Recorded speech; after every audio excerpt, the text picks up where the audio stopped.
Okay, morning everyone. Thank you for bearing with me just a few minutes late, but really appreciate you coming to listen to this talk. I'm going to talk today on the 11 must-haves for leisure and tourism paid media campaigns. Just give you an idea as to who's here today. Can you just pop your hands up if you're currently running any form of paid media? Some people refer to it as paid ads or PPC. Okay, great. And then finally, hands up if you're actually running that yourself, if you're the person responsible for running the campaigns. Cool, okay, great stuff. Just want to tailor a few things accordingly, so thank you for getting involved. Okay, great, so I'm Will, founder and managing director of an agency called WebBox. We work within the travel, leisure sectors to help our clients generate more direct bookings through their website and paid media campaigns. Over the last 16 years, we've done that, and we've helped a number of organisations across the sector grow online and ultimately drive more direct bookings and increase return on investment. So the first must-have for any performance marketing campaign is having an understanding of your customer. And I want to be really real about this. This is not high level. This is not saying, actually, I think more females versus males book with us, or this age demographic. It's really getting to the heart of what drives people to book at your accommodation or for your attraction or for your facility. So actually understanding that persona, what their pain points are, what their needs and wants are, will allow you to adapt the campaign accordingly. And you need to understand then from your marketing what it is that you serve, what you offer that is going to address those pains and needs. Now the other part of this is actually allowing you to select the most appropriate tactics. So you can see on screen we've got the ADA marketing funnel. Not sure if you've come across this before, but it's where you talk about a marketing funnel in 4 stages. So at the top you've got awareness, interest, desire and action. And actually for most of us, we don't want to spend too much money on brand awareness. We need to spend money that's going to return on our investment. Therefore, it's at the bottom of the funnel that we want to focus. However, you can't negate all 4 stages. And actually knowing your customer allows you to put ads in each part of the funnel so that we're addressing your customer's needs at every point in that journey. Real example, someone might be having a little search on a Wednesday afternoon, what to do with the kids on the weekend, or what to do for the summer holiday. At that point, they're interested, but they're not ready to make an action, a booking. And therefore, your ads and your tactics are aligned with the point in which they are in the journey. Also, it allows you to make sure you're on the right channel. So are your customers researching on Google or Reddit? Are they browsing and mood boarding on Pinterest? Are they trying to be inspired on Instagram or Facebook? Allowing you to understand more about your customer, what drives them, what platforms they're on, means that you're putting ads on the right channel at the right time. And then also finally, about having a compelling call to action. If you know your customer really well, you will know what drives them to make a booking. So for a family who potentially have got older children, they've moved out and they want a luxury weekend away, your call to action is very different to potentially a family attraction that want to go somewhere on a Saturday or Sunday on the weekend. Okay, so understanding this allows you to adapt your call to action accordingly.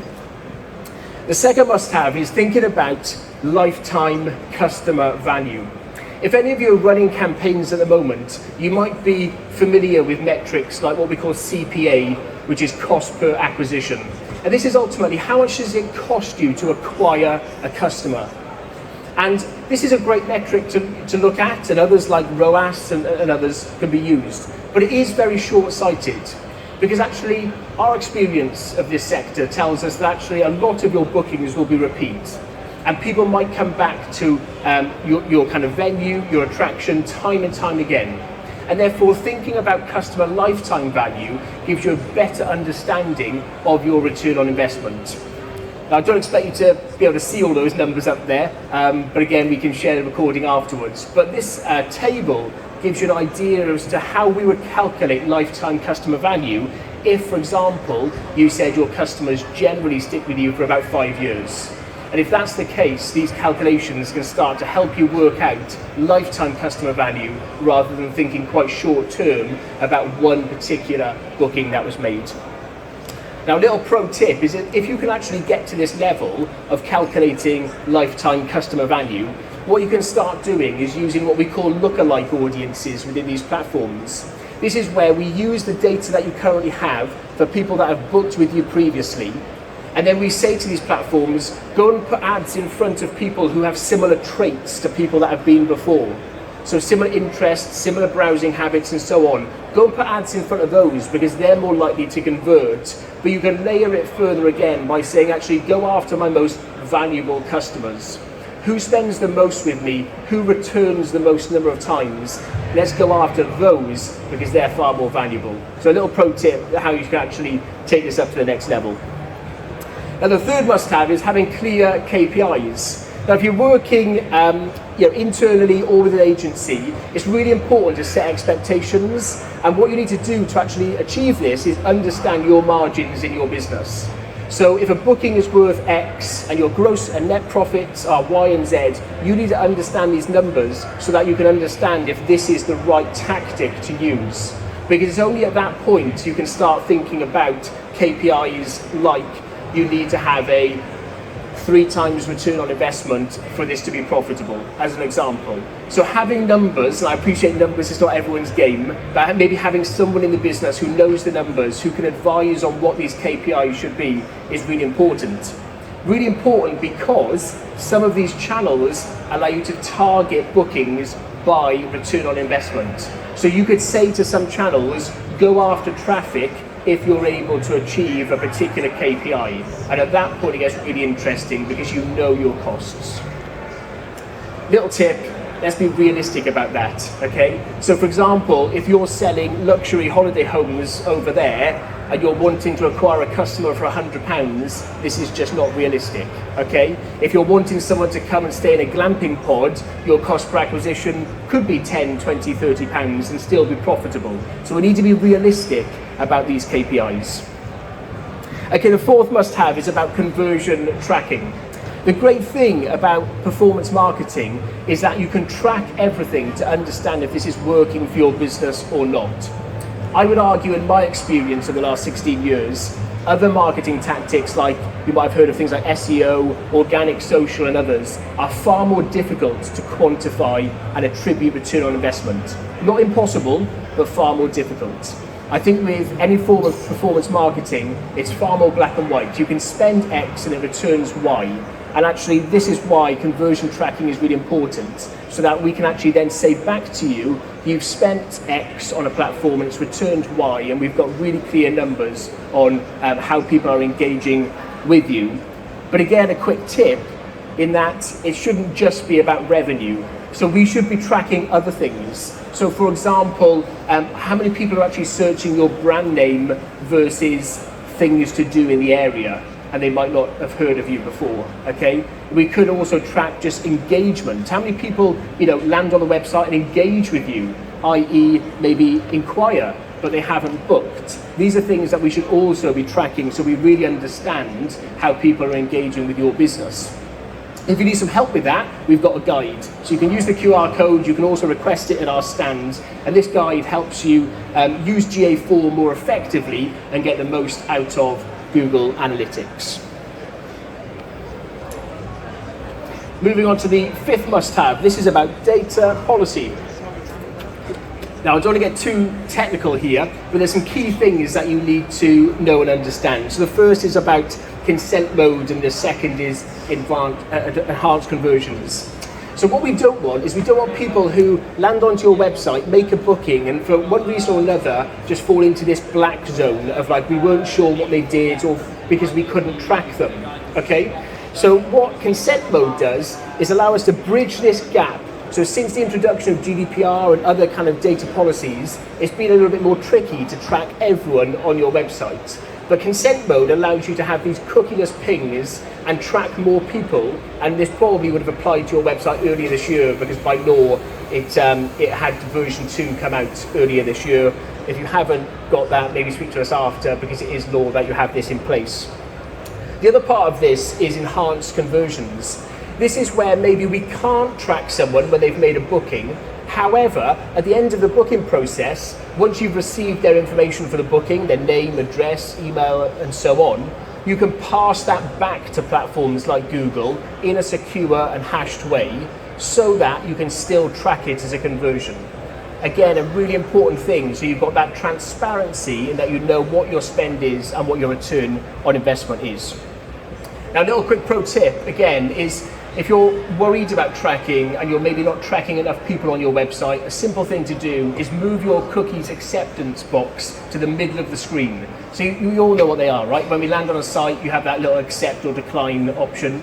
If you put that in the middle of the screen and grey out the perimeter, people have to do something with it, even if it's declined. Whereas when it's this little thin bar across the top, a lot of browsers just ignore it. Okay, so you want to force action and get people to accept those cookies. Moving on to the sixth must-have is around dynamic search ads.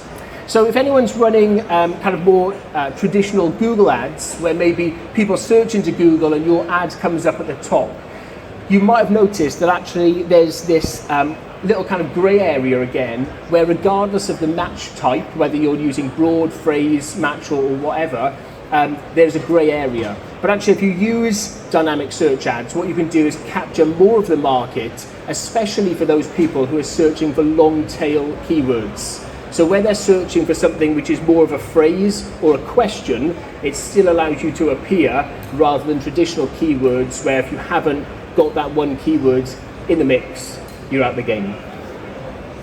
Okay, we're halfway there. Hope you all are still with me. Let's move on to number 7, which is around brand lists.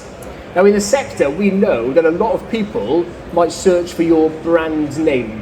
What do I mean by that? If you're going to Alton Towers, what do you search? Alton Towers or Alton Towers tickets or something of that nature, yeah? That's your brand name. And searches like that are often cheaper to capture. The searches which are more expensive are where they don't know about you. So where people are searching for things to do on the weekend, places to stay, summer breaks, so on. Because you're capturing demand of people who don't know that you're there. Okay, you're capturing that demand generally is a little bit more expensive than brand terms. But using brand lists allows you to segment the two types of data. So what you can do is understand your return on investment from when people are searching for your brand name versus when people are searching for something which doesn't have your brand name in, okay? So think about separating your campaigns so that you can understand your cost per acquisition, your lifetime customer value, your return on ad spend, whichever metric you're using, by people who know you and might be returning versus those that haven't come across you in the past. Okay, number 8 is things to do ads. Hopefully if you're running performance marketing already and these are relevant to you, I really hope they're already in place, okay? But for those that maybe aren't taking advantage of this is a specific ad type run by Google that allows you to place your ads in front of people that are looking for things to do, okay? So if you're there, let's pose a scenario. You know, my wife might be looking for something to do with the kids on the weekend. She might search for things to do near me, okay? These are the perfect opportunities to capture last minute demand and drive bookings. In that instance, you need your ads to be front and center, and things to do ads allows you to do that. What you actually do is you have a feed that comes off your website and it goes into Google. It tells Google what it is that you have on offer, and then it obviously allows you to serve that up as an ad. So if you're not doing this already and it's relevant to you, this is a really good extension. Similar is hotel ads. So this is the 9th must-have.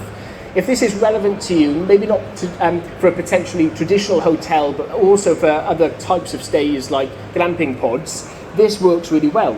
So you can start to feed this data through to Google. And again, when people are searching for stays, the interface on a Google search will change. And it will show hotel listings, prices, reviews, and so on the Google search engine results page without them even going to your website.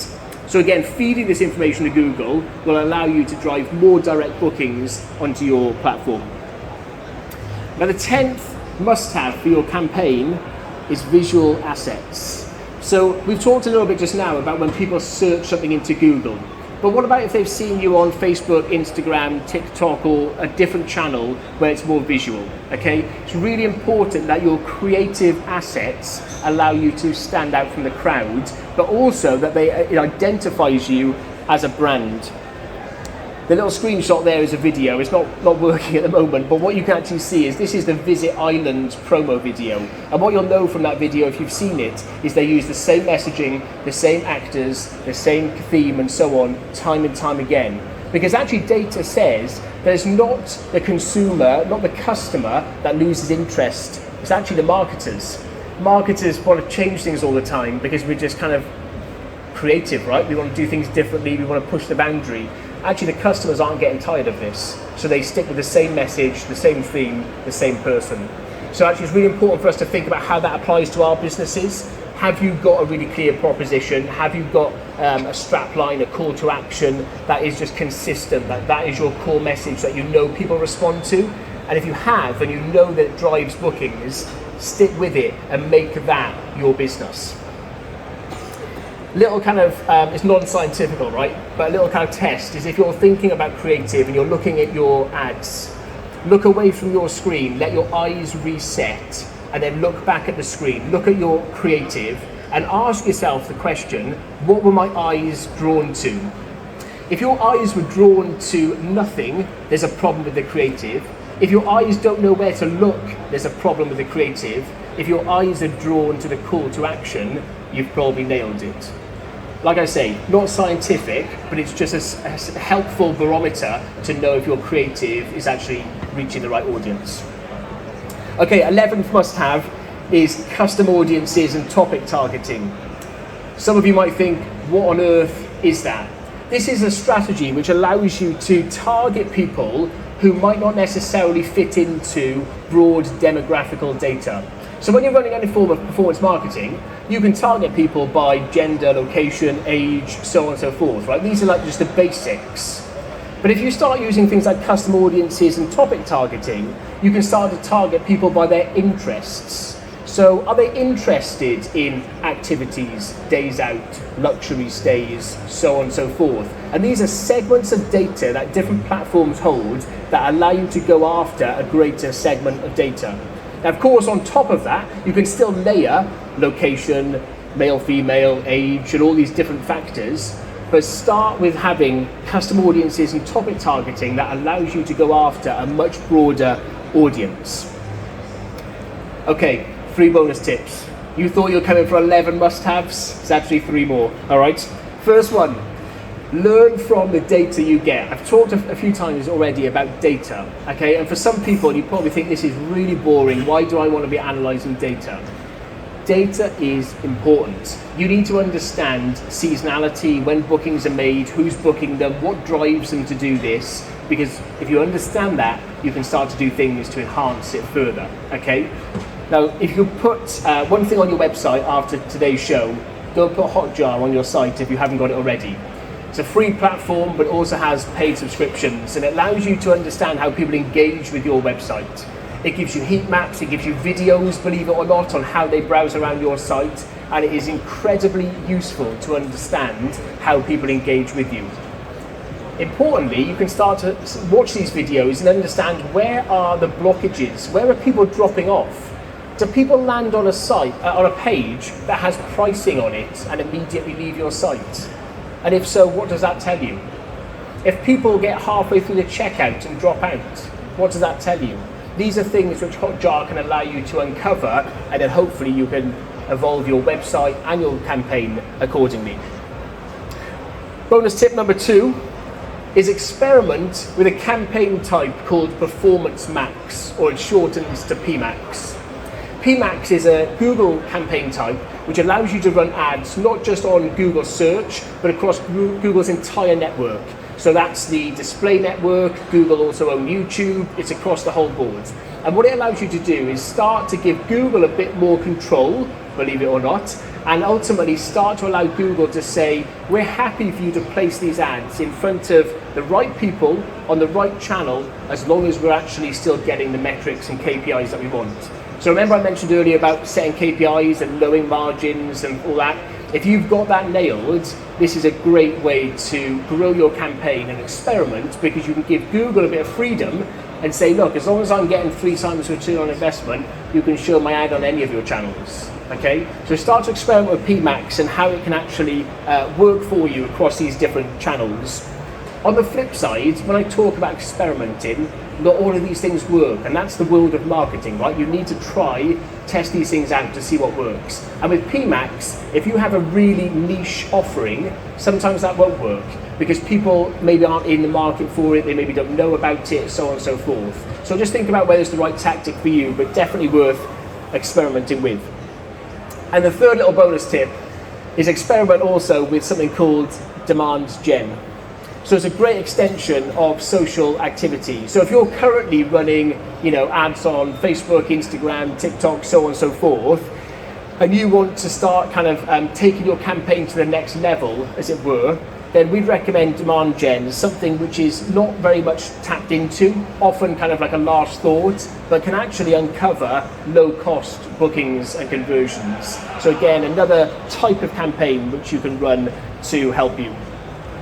Now, as I start to come towards the end, I want to leave you with some trends that we've seen, and these are specifically within tourism and travel, so I appreciate it's not going to be hyper relevant to everyone, but I think there's some really key takeaways here which are applicable to everyone. So 3 trends that we've seen in the campaigns and clients that we've worked with this year.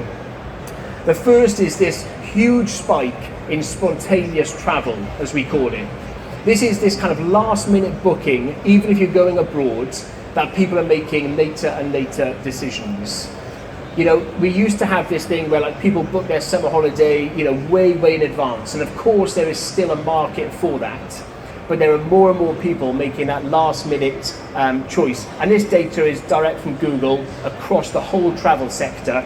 48% of European bookings last August were made 1 week before departure. And we're seeing that in other campaigns as well. The second trend that we're seeing is seasonality. Seasonality is changing, and again, I appreciate this is going to be different for each business represented here today, but we are seeing what we're calling this summer stretch, where people are looking to get away before and after the traditional summer period, ultimately because it's more cost effective, okay? So have a think about, if you're running campaigns at the moment and you have seasonal budgets, you might need to start thinking about adapting those to still capture demand outside of what you currently think is the peak season. The final trend we've seen this year, amongst many others, is this move towards affordable luxury. So what we're seeing is obviously people still want a luxury getaway or a luxury experience, but of course the cost of living crisis and many other factors hit our back pockets. But that doesn't change people's expectations, okay? So we've seen data, and this is just one quick example, where there's a significant fall in people searching for the word cheap, but a significant increase in people searching for the word best. This is all within the travel category, so this is hyper-relevant data, and as I say, it's one thing out of many things that we've studied that I'm just sharing with you today. This is signposting us towards people wanting more for less, which unfortunately is the climate we're in, but it should adapt our creative, our market, our call to actions, how we go after people. All of these trends need to make an impact in our campaigns. So look, before we wrap up, I just want to leave you with 3 things. The first is some resources. Over at our stand, which is kind of that direction, not too far, you won't miss us, we're in green. We've got a load of resources. So if you're looking to redo your website at the moment and you want to write a website brief, we've got a template. If you're looking for the 25 things that your website needs to have next year, we've got that. If you're looking for GA4 help, you get the picture. Loads of resources. Please come over and you can grab a QR code from us. The second is a digital audit. Look, you might be running a performance marketing campaign at the moment, but maybe dissatisfied with the results, or maybe you're just dissatisfied with the website bookings altogether. If that's you, allow us to do a free complimentary audit.